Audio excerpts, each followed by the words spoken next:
Welcome back. You're still watching Morning Cafe, and it's time now to have that conversation on matters ICT offenses as well as crimes in the country. It is not a new topic. Of course, it is this year that we've had the issues of WorldCoin. The same year we've had the issues of some government services being hacked, the likes of eCitizen. And also, many a times, most of you have received those calls mostly on matters mobile banking and also online banking on banks. And it is, yes, there's emerging technologies and we have to adapt to it. But again, there's also the need for regulation. And I'm here with Mutuma Rutere, who is a founder and director, National Crime Research Center. It's good to have you. How are you doing this morning? I'm doing very well. Thank you for having me. Anytime. Thank you. Yeah, let's just even start with that research that you held on in June. Thank you. Concerning matters, ICT offenses and crimes in the country, and of course, even highlighting the financial sector being the most affected areas. Yeah? Just give us a brief of the highlights of what you came up with from that research. Thank you. Thank you very much for having me. Just a point of clarification, I'm not the founder of the National Crime Research Center. It's actually a state agency that works on issues of crime through research and supports the criminal justice system. And this is one of the studies that actually, many studies as a center has actually undertaken. And this particular one is looking at the challenges and the vulnerabilities and the risks that are associated with the technology sector. Mm-hmm. This is a study that was done in June. Yes. And as you know, the technological revolution is presenting opportunities, immense opportunities, but also vulnerabilities. Mm-hmm. Now, one of the things that emerged is how the ICT sector is actually abused. Mm-hmm. One of the leading problems that we found is identity theft, where people actually steal other people's identity and use that to actually commit fraud. There's also a lot of the kind of phone calls that people receive from prisons. There's the phishing messages that are usually sent to people, and those are used to actually commit fraud. We also found there's also the problem of cyberbullying, quite a bit of cyberbullying, particularly for young people. This is a growing problem in schools. It's the young people who are mostly online, embracing technology. And one of the things we also found is that there's not enough or sufficient digital literacy to help people understand what are the risks, what are the vulnerabilities, and how they should keep themselves safe in the cyberspace. Mm-hmm. Great, and you mentioned something very interesting on matters of cyberbullying. Are there policies that are set in place to actually defend people when it comes to matters of cyberbullying, mostly on social media? Yes, of course it's an offense to actually, particularly to, for instance, sometimes people have leaked some, indecent pictures of others. Those are offenses. But you realize that the big challenge is that because of the complexity of the technology and the sector, is that the enforcement mechanism doesn't work all the time, but rather what seems to be more effective is the preventive measures, the awareness, the understanding, the working with the users of these technologies to ensure that actually people are able to protect themselves against this kind of behavior and this kind of interaction in the cyberspace. So a lot of the regulations, a lot of the policies, a lot of the programs are many of them are in their infancy because it's also a new and constantly changing technology. Yes, there are regulations in place, there are processes in place, but it's changing it's like many times it's like boarding a moving bus. Yes. Yes. Yeah. Interesting. Perhaps just shed light to us on some of the major digital threats that we are currently facing, not only in the fintech sector, but also in comes even mostly on the fintech, really, because from that research I see the financial sector is the most affected. Yes. Yes, of course, particularly after COVID, most people now moved online in terms of their commercial transactions, in terms of how we access our money. And even the use of ATMs, there's a lot of cloning of ATM cards sometimes when you go to actually insert your ATM in the machine, some people have the technology that can actually clone that. But also, more importantly, is the fact that now we are transacting either using M-Pesa or using credit cards online. The risk that actually people can get your identity, can get your details, and use that to actually take your money. Banks are constantly having to innovate new technologies, new ways of dealing with this. This is an ongoing major challenge. Now with the emergence of artificial intelligence and possibilities that you might move to a stage where it's very possible to carry out these transactions or these front-end activities without tracing individuals. It becomes even more urgent and much more risky when you are transacting financially in the cyberspace. So the technology is changing every day and presenting major challenges. So it's an ongoing conversation on how do you ensure that you have technological measures, but also you have legal and regulatory measures that actually ensure that that people can actually transact safely. Yeah. And of course, even when you speak on matters AI, that is artificial intelligence, of course, it's here and it's here to stay, so it's us to catch up with it. Yeah? And just recently saw the case of WorldCoin that includes taking people's data that could even be used to duplicate or even stealing of identity. But now that it's here, how do you strike a balance between these innovations and also protecting the data and privacy of our customers? Yeah, thank you. And it's good that you are raising this issue because, there's a huge, the last 2 weeks there has been a huge debate on the development globally on artificial intelligence. And of course, there was a case of WorldCoin who are basically trying to collect data. And the aim as per that company was to try and move towards a digital identity because of the risks that are emerging with the possibility that people can actually compromise your identities. The thinking of the people in WorldCoin is that you need to move towards a digital identity that will allow commerce to proceed, even if AI is presenting those challenges. Now, of course, the big challenge for a country like Kenya is when we don't have the regulations in place to protect individuals. When data is collected, how is it protected? Where is it stored? Of course, our law says that when you collect public data, it needs to be stored within the country. WorldCoin was obviously storing their data in the cloud. So there are risks that are associated with that. But I think more important, what also it presents is the fact that because of the global nature of these technologies, it becomes very difficult to create very clear boundaries when particularly the servers are located elsewhere, or the company that is actually operating here is actually domiciled elsewhere. So the era of big data where we are right now is presenting huge positives in terms of how we can harness that to keep people safe, but also presenting challenges. And we are playing catch up when it comes to regulation, when it comes to finding technological fixes to ensure that this is not abused. Okay, great. And even I'm just looking at an article here on the Standard this morning, and it's cybersecurity, a key barrier to digital economy among small businesses. And according to this research, they targeted 1,280 micro, small and medium-sized enterprises, and shedding light on the challenges impeding the digital transformation journey. And truly, if we look at most MSMEs right now, and even in terms of government and even focusing on agriculture mostly, most of them are moving to, there's a lot of digital transformation that is happening right now.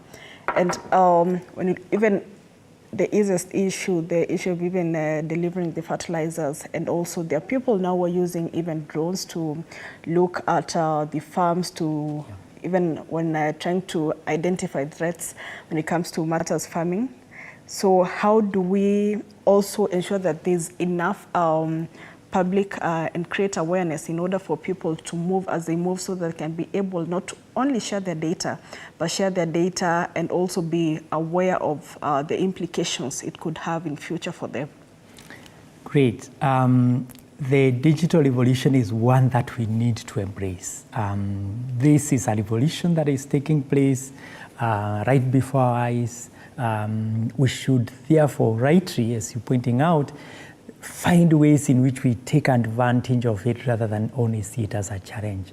The fact that we have all these technologies now to actually connect people directly, I mean, unlike the past, is something we need to embrace. Now, how do we do that? We have to really invest, particularly in the youth. Our country is massively a youthful country. The youth have embraced technology. It is to ensure that we are actually investing in this from the very, very beginning, in primary schools, in high schools. We must invest in this technology so that we're giving the young people the tools, the technological tools, but at the same time providing access even to the people beyond the young people.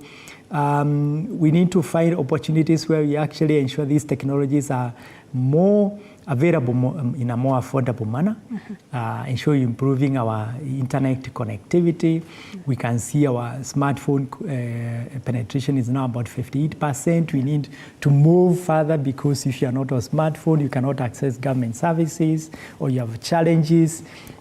So it is how do we keep moving the population and ensuring that everyone is included. Digital inclusion, one of the major markers of inequality in the future and poverty will be whether you're included or excluded from the technology. If you're excluded from technology, you cannot transact, you don't have information. So for us, these are the benchmarks that we actually need to look at in terms of thinking about development.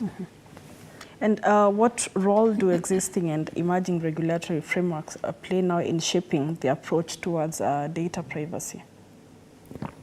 Yeah, thank you very much. I think we have a fairly good regulatory system in terms when it comes to data protection.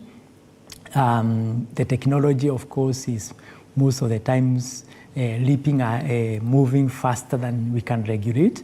But I think the Data Protection Act, as we have it right now, it has a lot of good things in terms of protecting individuals on what you can do, what you cannot do.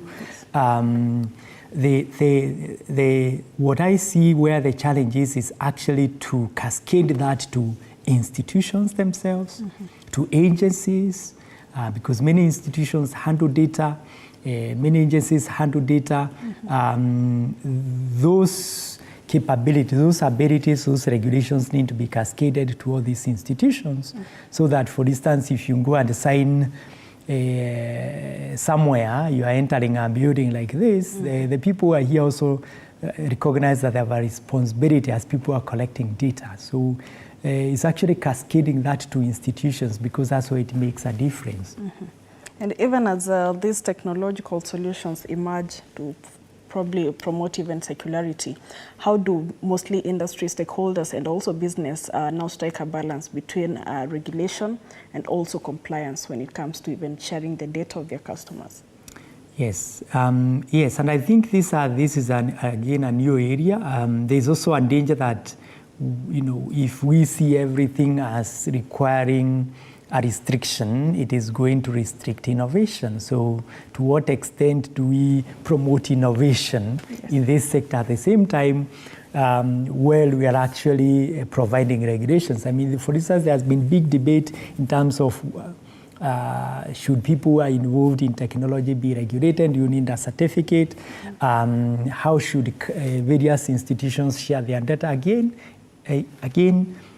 we need more training, more capacity building. Our report actually recognizes that capacity building in all the agencies that collect data, that keep data, is one of the major challenges, because this is an area that is quite new for most of the people. Mm-hmm.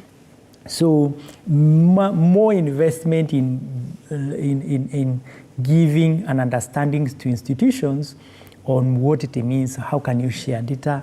When can you not share data? Of course, there have been cases where some companies have sold individuals' data. What should be done and what should not be done. Most of the agencies, for instance, are not aware of companies, are not aware of the data protection rules, yes, or the laws, or the regulations that exist. Yeah. Yeah. And from your research, what are some of the key areas that are prone to these cyber crimes? Yes. Our study actually showed that one of the major challenges that the sectors, particularly was the financial sector, was most affected in the study.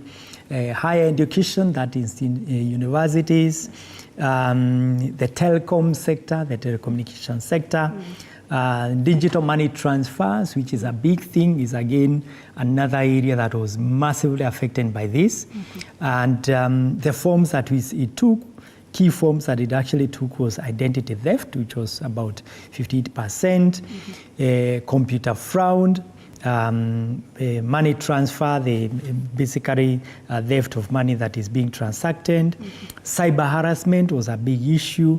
Publication of false information, where people actually present even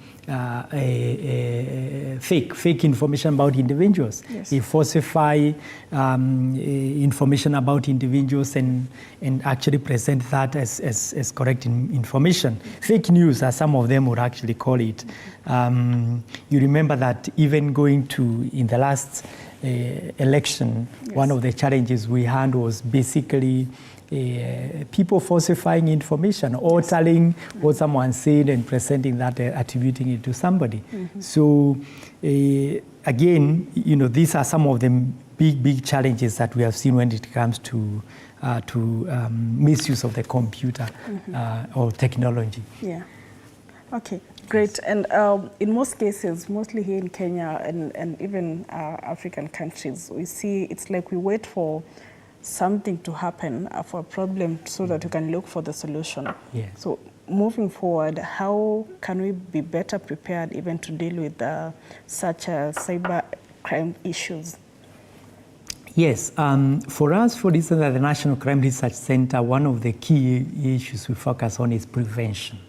That is preventing problems before they become criminal problems. Mm-hmm. We ensuring that those practices don't reach the point where now they become issues of law enforcement, prosecution, and such.